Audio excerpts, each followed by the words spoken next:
Assalamualaikum warahmatullahi wabarakatuh. Alhamdulillahirabbil alamin. Assalatu wassalamu ala asrofil anbiya'i wal mursalin wa ala alihi rasulillahi ajmain amma ba'du. Langkah yang pertama kalinya, marilah kita panjatkan rasa puji syukur kita kehadirat Allah Subhanahu wa taala. Langkah yang kedua kalinya, salat beriringkan salam tak luput dan tak lupa pula kita hadiahkan kepada nabi besar kita, yaitu Nabi Muhammad SAW, dengan mengucapkan Allahumma sholli ala sayyidina Muhammad wa ala alihi sayyidina Muhammad. Yang terhormat Ketua Yayasan beserta staf dan guru-guru di TK Pertiwi 2 Kota Bangko, dan yang saya hormati Bapak-bapak, Ibu-ibu yang hadir pada kesempatan kali ini. Perkenalkan, nama saya Yami Febrianti dari kampus Universitas Negeri Padang. Baiklah, pada pagi hari ini saya sebagai pemateri saya akan menjelaskan seminar program parenting kita pada pagi hari ini, yang berjudul Cara Membimbing Anak Berkomunikasi Terhadap Keluarga. Baiklah, pada minggu pertama ini kita akan membahas program parenting tentang cara membimbing anak berkomunikasi dengan keluarga. Nah, sebelum ke pembahasan ini, kita akan membahas dari awal apa itu komunikasi dan apa itu keluarga maupun manusia. Kenapa demikian? Karena komunikasi keluarga dan manusia ini berhubungan dengan judul kita tadi, yang mana cara membimbing anak berkomunikasi dengan keluarga. Nah, yang pertama yang perlu kita ketahui yaitu komunikasi. Nah, komunikasi di sini merupakan suatu proses penyampaian ataupun informasi, pesan, ide, ataupun gagasan dari satu pihak ke pihak yang lain. Nah, yang mana kita sebagai manusia, yang mana manusia itu makhluk sosial ya ibu-ibu dan bapak-bapak. Nah, sebagai manusia tentunya kita di sini setiap hari ataupun setiap saat kita akan berkomunikasi kepada sesama manusia, karena di sini kita saling membutuhkan atau ingin selalu saling memahami. Selanjutnya yaitu keluarga, yang mana setelah kita memahami apa itu komunikasi dan apa itu manusia, selanjutnya kita memahami apa itu keluarga, yang mana keluarga itu sebagai unit terkecil dari masyarakat yang terdiri atas kepala keluarga dan beberapa orang yang terkumpul dan tinggal di suatu tempat di bawah satu atap dalam keadaan saling tergantung atau dalam satu tempat yang sama. Nah, di sini tentunya berhubungan dengan judul kita hari ini dan bagus untuk kita ajarkan kepada anak kita ya ibu-ibu dan bapak-bapak, karena kita sebagai manusia atau sebagai orang tua harus mengajarkan atau harus memberi contoh yang baik kepada anak-anak kita. Langsung saja ke inti pembahasan kita pada hari ini, yang cara mengajarkan komunikasi yang baik kepada anak. Nah, sebagai orang tua di sini tentunya kita menginginkan anak kita yang terbaik ya ibu-ibu dan bapak-bapak. Jadi di sini bisa kita mengajarkan kepada anak cara berkomunikasi yang baik dengan cara yang sederhana. Sebagai orang tua di sini kita harus bisa menjadi contoh kepada anak, yang mana dengan orang tua kita harus berkomunikasi dengan baik terhadap anak ataupun orang-orang yang ada di rumah, karena di sini anak bisa meniru dan bisa menerapkannya kepada keluarga di rumah ataupun orang lain.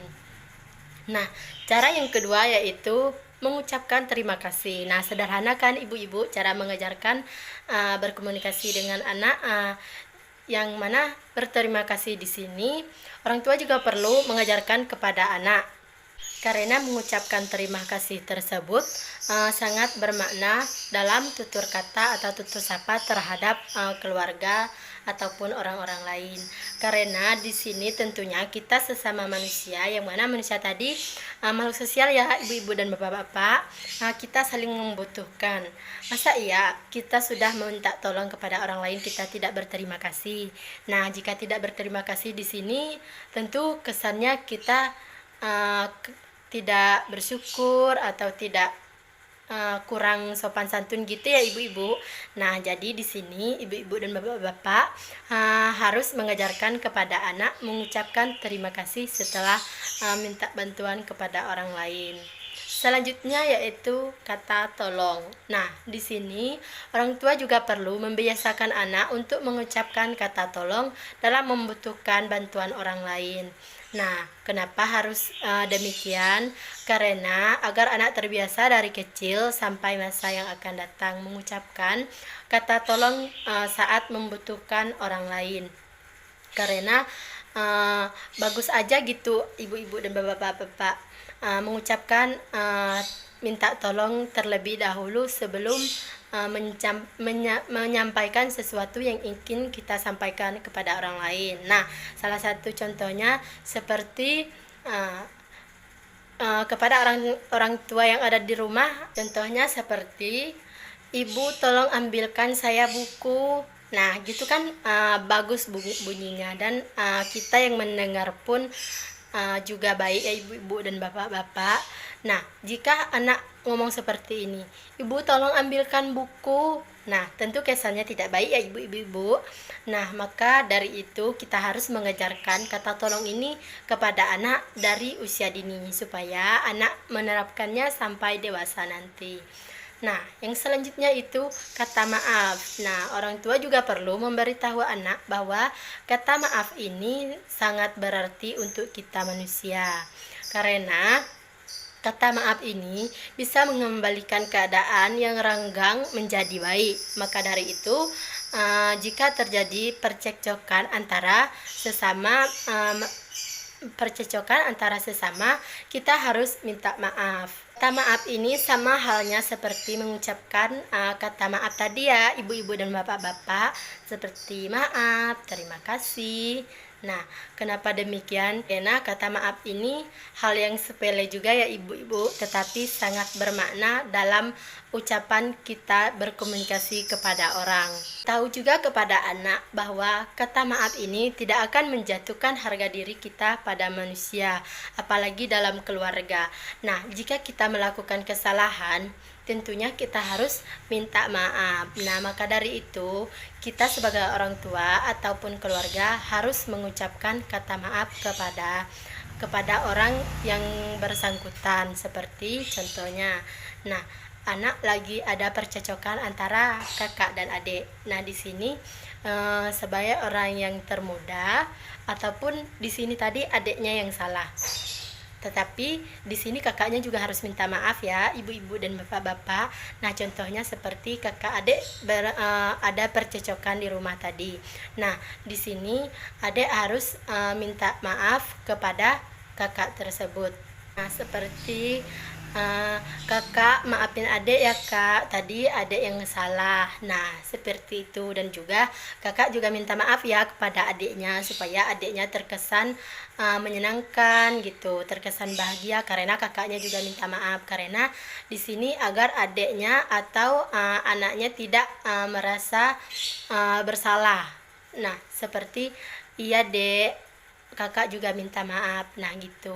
Nah, jika dalam percekcokan ini antara anak dan satu atau dengan keluarga, orang tua ataupun kakak di sini tidak mengucapkan maaf, kesannya di sini terlihat buruk atau merasa tidak nyaman ya ibu-ibu dan bapak-bapak. Maka dari itu, sebagai orang tua, ibu-ibu dan bapak-bapak di sini harus menerapkan kata maaf kepada anak dari usia dini. Selanjutnya yaitu dengan cara konsisten. Nah, konsisten di sini orang tua di sini juga perlu memberitahu bahwa anak sebagai anak dari kecil kita harus bisa konsisten dalam pilihan. Karena dari kecil juga kita belajar mempertahankan pilihan.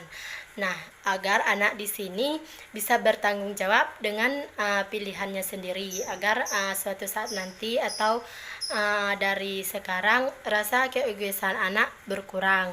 Nah, kenapa di sini anak harus konsisten? Agar anak tidak terlalu emosi. Nah, dalam keluarga tentunya ada anak tunggal atau anak sulung ya, ibu-ibu dan bapak-bapak.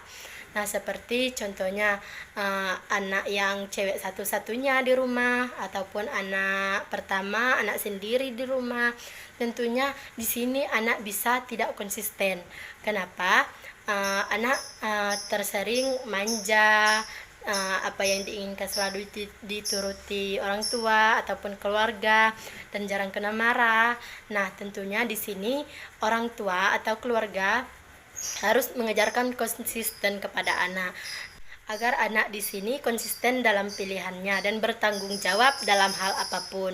Dan di sini agar anak bersikap jujur dan selalu bertanggung jawab untuk sekarang maupun yang akan datang. Nah, cara yang selanjutnya yaitu bila berbicara lemah lembut. Nah, sebagai anak kita harus berbicara bisa dengan cara yang lemah lembut. Nah, orang tua di sini bisa memberitahu anak atau bisa mempraktekkan langsung kepada anak cara berbicara itu harus dengan lemah lembut. Tidak boleh berbicaranya kencang atau kasar gitu ya, ibu-ibu dan bapak-bapak. Nah, di sini bapak-bapak dan ibu-ibu harus bisa mengajarkan kepada anaknya berbicara lemah lembut. Nah, seperti anak melakukan komunikasi dengan neneknya. Nah, jika anak tersebut nada bicaranya keras ataupun kasar didengar orang gitu, tentu kesannya tidak baik ya ibu-ibu dan bapak-bapak. Nah, jadi di sini sebagai orang tua kita harus menerapkan berbicara lemah lembut kepada anak. Contohnya di rumah seperti ini ibu-ibu dan bapak-bapak. Nah, kan di rumah itu ada nenek, kakek, om ataupun ada tante. Nah, di sini bisa kita contohkan dari anak dan juga tante. Nah, anggap saja anaknya ini bernama Alin. Tantenya bilang gini, Alin, hari ini kita makan yang apa yang ada. Tantenya ngomong gini, Alin, hari ini kita makanannya makan apa yang ada aja ya Alin. Nah, tadi tante udah masak telur, jadi kita makan hari ini makan telur ya Alin ya. Nah, tentu kalau seperti itu tantenya ngomong lemah lembut ya ibu-ibu kepada anaknya. Nah, jika anak terbiasa dengan lemah lembut, tentu anak juga akan menjawab dengan lemah lembut. Iya ante, Alin juga mau makan telur gitu. Nah, jika anak tidak berbicara lemah lembut, tentunya kesan dari keluarga ataupun masyarakat orang terdekatnya tentu kesannya tidak baik ibu-ibu dan bapak-bapak, karena anak kecil bisa membantah atau berbicara kasar kepada orang yang lebih tua. Karena anak kecil tidak boleh berbicara kasar ataupun harus berbicara lemah lembut kepada orang tua, keluarga ataupun orang-orang sekitar.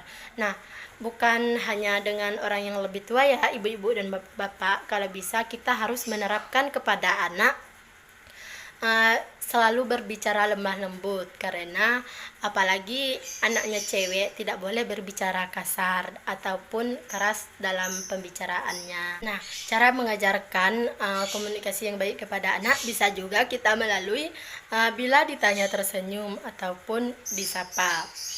Nah, di sini tentunya anak-anak itu sering disapa orang-orang ya ibu-ibu, apalagi dalam keluarga. Nah, karena anak ini selalu ingin dimengerti atau perhatian keluarga, apalagi orang tua harus mengacu kepada anak itu sendiri. Nah, jadi di sini maka dari itu di sini orang tua harus mengajarkan anak bila disapa atau bila ditanya itu harus tersenyum agar kesannya baik ya ibu-ibu dan bapak-bapak, dan juga agar di sini pandangan orang itu terhadap kita orang tua cara didikannya itu sangat baik. Nah, contohnya seperti ini. Jika ibu-ibu dan bapak-bapak membawa anaknya keluar ataupun dalam keluarga. Nah, jika ada salah satu dari anggota keluarga ataupun orang terdekat ini menyapa anak-anak ibu, Contohnya anak ibu umur 5 atau 6 tahun. Neneknya ngomong gini, "Halo, dari mana? Mau kemana nih cucu nenek?" Nah, umpamanya neneknya ngomong gini ya, ibu-ibu dan bapak-bapak. Nah, jika anaknya cuman melototin neneknya seperti ini, nggak ada mau kemana-mana, cuma mau ke sini, kan nggak bagus kesannya ibu-ibu. Nah, di sini kita harus mengajarkan anak bila ditanya tersenyum. Nah, seperti neneknya ngomong seperti itu tadi, mau kemana? Nah, seperti itu. Tentu kita harus mengajarkan anak kita belajar tersenyum dalam segala hal. Nah, ya nek, saya dari rumah tadi mau ke rumah nenek, mau main-main. Nah, gitu. Nah, kalau gitu kan bagus kesannya dan juga akan terjadi komunikasi yang baik antara anak dan keluarga. Yang terakhir atau yang paling perlu kita ketahui di sini yaitu bila berjalan sopan santun. Nah, sebagai orang tua ini sangat penting kita ajarkan kepada anak di rumah. Karena di sini anak-anak tentunya yang akan datang anak-anak tidak selalu dalam keluarga. Tentunya anak akan keluar dalam menempuh dunia pendidikan ataupun dunia-dunia yang lain. Nah, di sini tentunya anak membutuhkan komunikasi atau cara sopan santun kepada keluarga ataupun orang terdekat. Nah, dengan berjalan sopan santun ini tadi, orang tua mengajarkan kepada anak bahwa jika mau lewat dalam suatu perkumpulan dalam rumah, umpamanya dalam keluarga ya, ibu-ibu dan bapak-bapak. Jadi, jika anak mau lewat atau dalam perkumpulan keluarga tadi, anak mau lewat, tentunya kita harus mengajarkan anak berjalan tidak boleh badannya terlalu tegak gini. Jadi cuman jalan biasa-biasa aja begitu dalam perkumpulan keluarga ini tadi.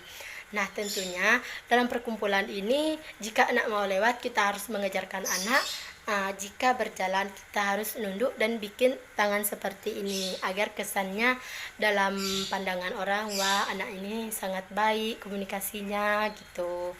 Dan juga orang-orang juga mikir kaidah anak ini sangat bagus. Nah, maka dari itu orang tua di sini juga harus mengajarkan kepada anak berjalan sopan santun.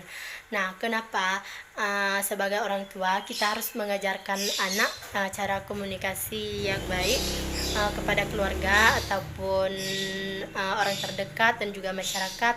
Nah, yang pertama orang tua juga harus.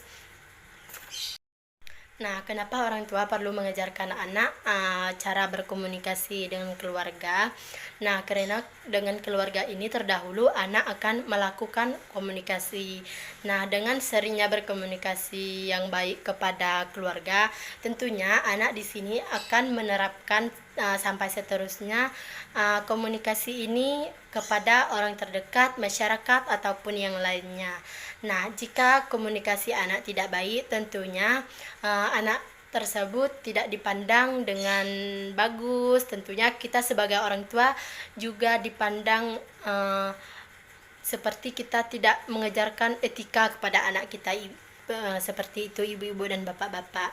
Nah, maka dari itu sebagai orang tua kita harus mengajarkan kepada anak kita cara komunikasi yang baik atau kaidah-kaidah yang terpenting dalam keluarga agar bisa anak menerapkannya dalam masyarakat ataupun orang terdekatnya. Nah, karena di sini kenapa kita harus mengajarkan kepada anak atau hal yang terpenting kepada anak dalam berkomunikasi ini, karena komunikasi ini sangat penting dalam diri anak. Karena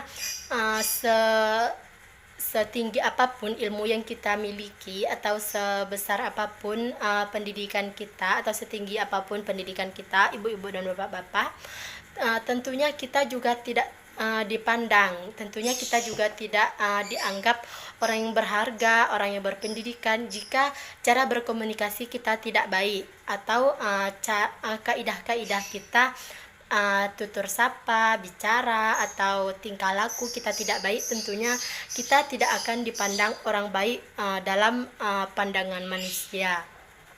Karena komunikasi atau kaidah-kaidah ini lebih penting daripada ilmu. Jika kita komunikasi dengan orang baik, kaidah kita itu baik, atau perilaku kita gitu, nah ibu-ibu baik terhadap keluarga, apalagi dalam bermasyarakat, tentunya kita dipandang sebagai orang yang berilmu. Nah, orang yang berilmu jika tidak memiliki atau tidak bisa berkomunikasi dengan baik, tentunya orang di sini juga tidak dipandang sebagai orang yang berilmu. Maka dari itu, sebagai orang tua atau keluarga, kita harus mengajarkan kepada anak cara berkomunikasi dengan baik dari rumah. Selanjutnya ada juga faktor-faktor yang mempengaruhi anak dalam berbicara. Nah, yang pertama faktornya yaitu inteligensi, yang mana inteligensi ini semakin anak cerdas, maka semakin cepat anak ini belajar, sehingga semakin mudah untuk anak menguasai keterampilan berbicaranya. Nah, jika inteligensi anak ini baik, maka anak akan berkomunikasi secara baik kepada keluarganya. Karena lebih tambah usia anak, lebih baik lagi cara komunikasinya. Tetapi jika inteligensi anak ini tidak baik, semakin bertambah usia anak, semakin buruk lagi komunikasinya, apalagi jarang dilatih oleh keluarganya di rumah, ataupun yang pertama yaitu oleh orang tuanya. Nah, jadi peran orang tua dan keluarga dalam mengajarkan anak berkomunikasi ini sangatlah berperan atau sangatlah penting ya ibu-ibu dan bapak-bapak. Dan yang selanjutnya ada lagi urutan kelahiran. Nah, di sini umpamanya seperti anak sulung lebih didorong untuk banyak berbicara dibandingkan dengan adik-adiknya.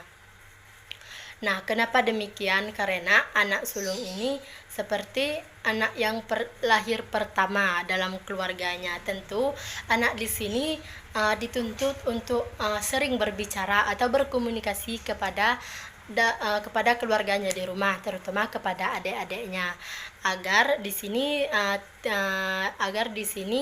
adik-adiknya jadi terbiasa berkomunikasi dengan orang yang lebih tua, atau anak-anak bisa berkomunikasi yang baik dengan orang-orang dalam keluarganya. Nah, faktor yang mempengaruhi yang ketiga yaitu besarnya keluarga. Nah, besarnya keluarga di sini juga menjadi faktor yang mempengaruhi anak berbicara ya, ibu-ibu dan bapak-bapak. Nah, karena di sini besarnya keluarga, anak yang mana anak tunggal di sini didorong untuk lebih banyak bicara, dan orang tua memiliki lebih banyak waktu dalam mengajarkan anak berbicara atau berkomunikasi.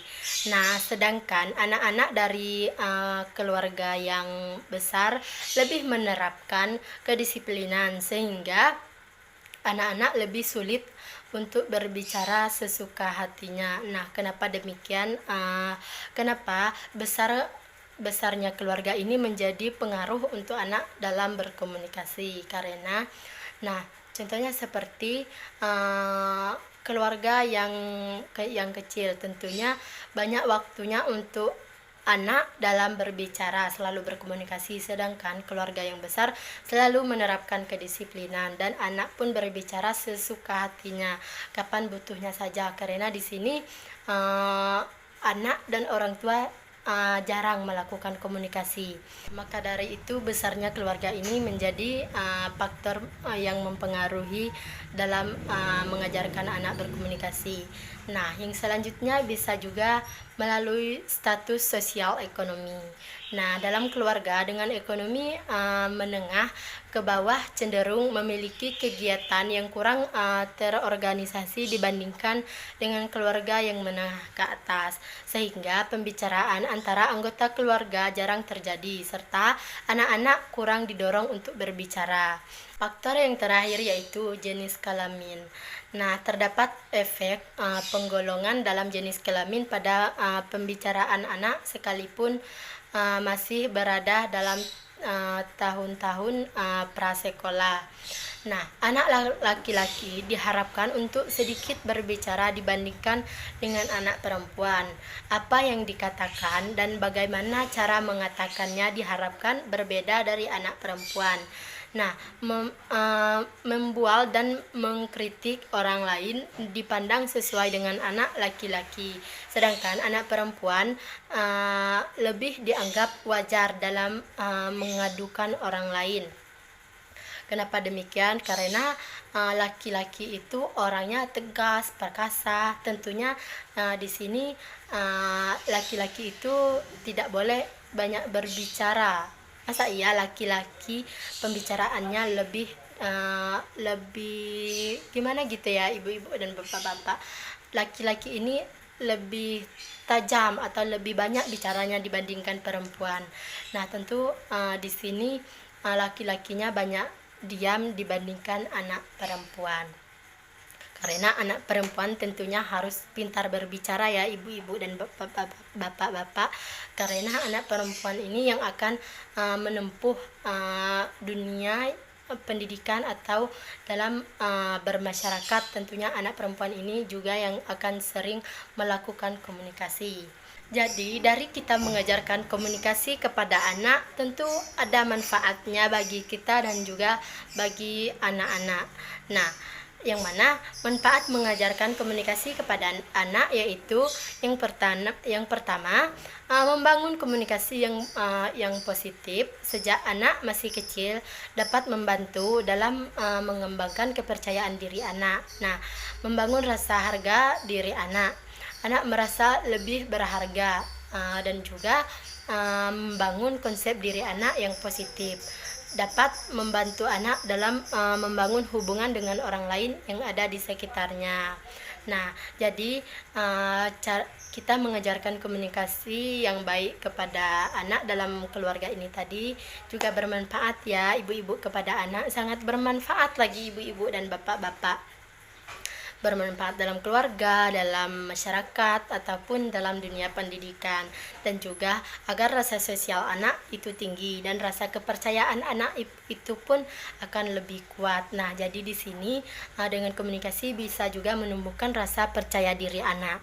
Nah, yang kedua yaitu yang mana komunikasi yang terjalin baik juga dapat membuat hubungan anak dan orang tua terasa menyenangkan. Nah, sebaliknya, komunikasi yang terjalin dengan buruk dapat membuat anak tidak menghormati orang tuanya dan juga tidak menghormati orang lain, keluarga, masyarakat, ataupun yang lainnya.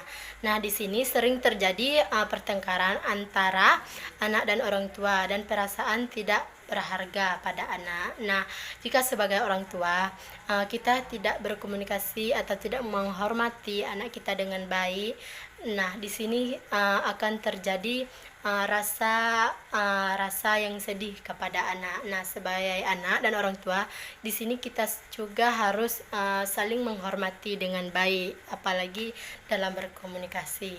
Nah, manfaat yang terakhir yaitu komunikasi antara orang tua dan anak yang baik dapat mempererat hubungan orang tua dan anak tersebut. Nah, hal ini tentu membuat orang tua dalam memahami setiap perkembangan anak-anaknya.